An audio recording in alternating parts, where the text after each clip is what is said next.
اللہ اکبر اللہ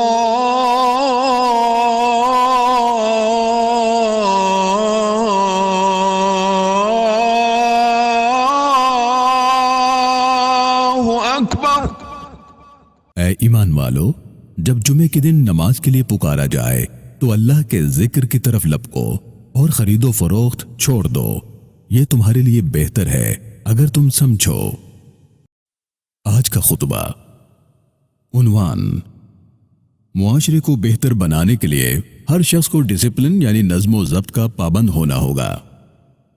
تحریر: حضرت مولانا پروفیسر محمد یوسف خان صاحب حافظہ اللہ تعالی، شیخ الحدیث و ناظم تعلیمات جامعہ اشرفیہ لاہور پاکستان۔ الحمدللہ، ہر طرح کی حمد و ثنا اللہ ہی کے لیے ہے جو صاحب فضل و نوازش ہے۔ میں گواہی دیتا ہوں کہ اللہ کے سوا کوئی الہ نہیں، وہ واحد ہے، اس کا کوئی شریک نہیں، صرف وہی عزت اور کبریائی والا ہے، وہی بلندی اور ہمیشگی والا ہے۔ میں یہ بھی گواہی دیتا ہوں کہ محمد مصطفیٰ صلی اللہ علیہ وآلہ وسلم اللہ کے بندے اور رسول ہیں، خاتم الانبیاء اور سید الاتقیاء ہیں۔ اللہ کی رحمتیں، برکتیں اور سلامتیاں ہوں آپ صلی اللہ علیہ وسلم پر، اہل بیت اطہار پر، صحابہ کرام پر اور تا قیامت ان کی پیروی کرنے والوں پر۔ بعد ازاں میرے مسلمان بھائیوں، اللہ رب العالمین قرآن مجید فرقان حمید میں ارشاد فرماتا ہے: وَتَعَاوَنُوا عَلَى الْبِرِّ وَالتَّقْوَى وَلَا تَعَاوَنُوا عَلَى الْإِثْمِ وَالْعُدْوَانِ۔ ارشاد باری تعالیٰ ہے، اور تم نیکی اور پرہیزگاری کے کاموں میں تعاون کرو اور زیادتی اور گناہ کے کاموں میں تعاون نہ کرو۔ عملی زندگی میں نظم و ضبط ہی ایسی چیز ہے جو انسان کو جانوروں اور دوسری مخلوقات سے ممتاز کرتی ہے۔ نظم کا مطلب ہے پرونا، جیسے موتیوں کو لڑی یا دھاگے میں پرویا جاتا ہے، اور ضبط کا مطلب ہے باندھنا، روکنا۔ لہٰذا نظم و ضبط کا مفہوم یہ ہوا کہ انسانی زندگی میں ترتیب ہو، اور ایسی ترتیب ہو جو بکھری ہوئی نہ ہو بلکہ بندھی ہوئی ہو۔ آسان الفاظ میں نظم و ضبط کا مفہوم یہ ہو سکتا ہے کہ زندگی کے ہر عمل کو اس کے اصولوں کے مطابق کرنا۔ قبیلہ عبد القیس کا ایک وفد رسول اللہ صلی اللہ علیہ وآلہ وسلم کی زیارت کے لیے مدینہ منورہ آیا۔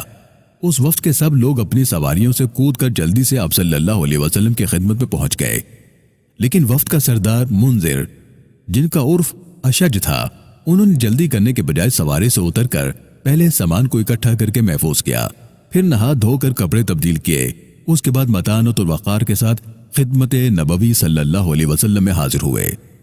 رسول اللہ صلی اللہ علیہ وسلم نے ان کے اس نظم و ضبط کے انداز کو پسند کیا اور فرمایا: تمہارے اندر اللہ تعالیٰ کو یہ دو خصلتیں بہت پیاری ہیں، حلم اور بردباری، اور دوسرے کاموں میں جلد بازی کے بجائے متانت اور وقار سے کام کرنا۔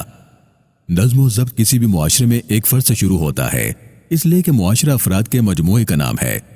ہر فرد جب نظم و ضبط کا پابند ہوگا تو یہ کہا جا سکے گا کہ یہ معاشرہ نظم و ضبط والا ہے۔ اس لیے انسان کو بھی یہ نہیں سوچنا چاہیے کہ پہلے باقی معاشرہ نظم و ضبط اختیار کرے پھر ہم بھی کر لیں گے۔ عام طور پر یہ بات سننے میں آتی ہے کہ باقی لوگ کہاں نظم و ضبط اختیار کرتے ہیں جو ہم کریں۔ کہنے کو تو یہ بات درست محسوس ہوتی ہے، لیکن سوچنے کی بات تو یہ ہے کہ اگر معاشرے کا ہر فرد دوسرے فرد کی بد نظمی کو اپنی بد نظمی کے لیے دلیل بنا لے تو یقیناً پورا معاشرہ بد نظمی کا شکار ہو جائے گا۔ اس لیے معاشرے میں نظم و ضبط کے لیے تعاون بہت ضروری ہے۔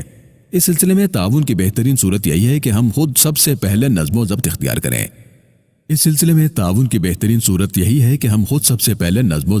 کریں۔ پورا معاشرہ آہستہ آہستہ اس خوبی سے آراستہ ہو جائے گا۔ چند پرندے شکاری کے جال میں پھنس گئے، سب نے اڑ کر زور لگایا، جال سمیت اڑنے لگے۔ نجات کی صورت ممکن ہونے لگی تھی کہ کچھ دیر بعد ہر ایک نے دوسرے پر الزام دھرنا شروع کر دیا کہ فلاں فلاں زور نہیں لگا رہا۔ سب نے زور لگانا بند کر دیا، اس لیے سب کے سب جال سمیت زمین پر آ گرے اور سب شکاری کا لقمہ بن گئے۔ لہٰذا معاشرے میں سب کو مل کر ہمت اور کوشش کرنی ہوگی۔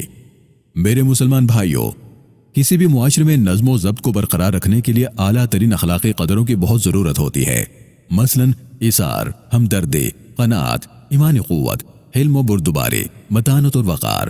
لیکن جہاں حرص، بے صبری، جلد بازی، نفسا نفسی ہوگی، وہاں نظم و ضبط کا نشان بھی نہ ملے گا۔ زندگی کے ہر مرحلے میں جہاں نظم و ضبط نظر نہ آئے وہاں لازمی طور پر اخلاقی قدروں کی کمی ہوگی۔ ہم اپنے گھروں سے تجزیہ شروع کریں تو معلوم ہوتا ہے کہ گھریلو زندگی میں نظم و ضبط نہیں اور اس کی وجہ یہ ہے کہ ہر شخص اپنی پسند پوری کرنا چاہتا ہے، اپنی مرضی پر دوسروں کو چلانا چاہتا ہے۔ ہر بھائی دوسرے بھائی سے بہتر کھانا اور پہننا چاہتا ہے۔ جب جی چاہے گا ناشتہ کریں گے، جب جی چاہے گا کھانا کھائیں گے، جب مرضی ہوگی آئیں گے اور جائیں گے، اور یوں ترتیب و سلیقہ، نظم و ضبط زندگی سے رخصت ہو چکا۔ باہر سڑک پر آئے بس یا ویگن میں بیٹھنا چاہتے ہیں، ہر شخص جلدی میں ہے، ہر شخص پہلے سوار ہونا چاہتا ہے، ہر شخص کو منزل پر پہنچنے کی جلدی ہے، پہلے سے موجود اپنا حق سمجھتے ہیں، بعد میں آنے والے دھکم پیل سے کام لیتے ہیں، بد نظمی سامنے آتی ہے۔ سوار ہوتے ہوئے قطار وہ لوگ بناتے ہیں جنہیں احساس ہو کہ جو پہلے آیا ہے اسے پہلے سوار ہونا چاہیے۔ عورتوں، بچوں اور ضعیف لوگوں کو انسان پہلے جب سوار ہونے دے گا جب ان میں ہمدردی، اثار اور وقار کی دولت موجود ہو۔ ذرا آگے چلیں تو چوک میں ٹریفک جام ہے، آگے بڑھ کر وجہ دیکھیں تو معلوم ہوگا کہ ہر شخص پہلے گزرنا چاہتا ہے، اس لیے کوئی بھی نہیں گزر سکتا۔ اگر ان میں تھوڑا سا صبر ہوتا، تھوڑا سا اثار ہوتا تو پھر ٹریفک جام ہونے کا سوال ہی پیدا نہیں ہوتا۔ یہ تو چند مثالیں تھیں جن میں ہر شخص کے تعاون کی ضرورت ہے۔ میرے پیارے مسلمان بھائیوں، اسی طرح ہمیں زندگی کے ہر مرحلے میں ڈسپلن یعنی نظم و ضبط کی دولت جب نصیب ہوتی ہے، جب ان اسلامی اخلاقی قدروں پر ہم مکمل طور پر عمل کریں جو اللہ تعالیٰ نے قرآن حکیم میں اور رسول اللہ صلی اللہ علیہ وسلم نے تفصیل سے حدیث میں فرمائی ہے۔ اسلام میں علیحدہ طور پر اخلاقیات کی مکمل تعلیم موجود ہے، لیکن اس کے ساتھ ساتھ عبادات میں بھی نظم و ضبط کی مکمل تربیت موجود ہے۔ نمازی کو لے لیجئے، ایک وقت میں سب قطاریں برابر، سب کے چہرے ایک جانب، ادائیں سب کی ایک جیسی، ایک شخص کے اللہ اکبر کہتے ہی سب تیار، ایک جسم کی طرح۔ رکوع کی ندا پر سب کی گردنیں جھک گئی، سمیع اللہ لمن حمیدہ کہنے پر یکدم سب سیدھے کھڑے ہو گئے، سجدے کا اعلان ملتے ہی سب کی پیشانیاں زمین کے ساتھ لگ گئی، ایک بولتا ہے سب خاموش ہیں، جو کہہ رہا ہے سب بڑی توجہ سے سن رہے ہیں۔ نظم و ضبط یعنی ڈسپلن میں وقت کی پابندی کی بڑی اہمیت ہے۔ پانچوں نمازوں میں اس کی بہترین طریقے سے تربیت ہو جاتی ہے۔ اسی طرح روزہ بھی انسان میں کمال درجے کا ڈسپلن یعنی نظم و ضبط پیدا کرتا ہے۔ اس انداز میں نظم و ضبط کی تربیت کا انتظام صرف انسانوں کا خالق ہی کر سکتا ہے کہ روزے کے لیے ایک ماہ مخصوص ہے، ایک ہی وقت میں سحری کا وقت ختم ہوا، سب نے کھانا پینا بند کر دیا، ایک ہی وقت میں افطار ہوا، سب نے کھانا شروع کر دیا۔ نظم و ضبط کے لیے تعلیم سے بھی بہت تعاون حاصل ہوتا ہے۔ اصول و ضوابط سے واقفیت رکھنے والے عموماً نظم و ضبط کے پابند نظر آتے ہیں۔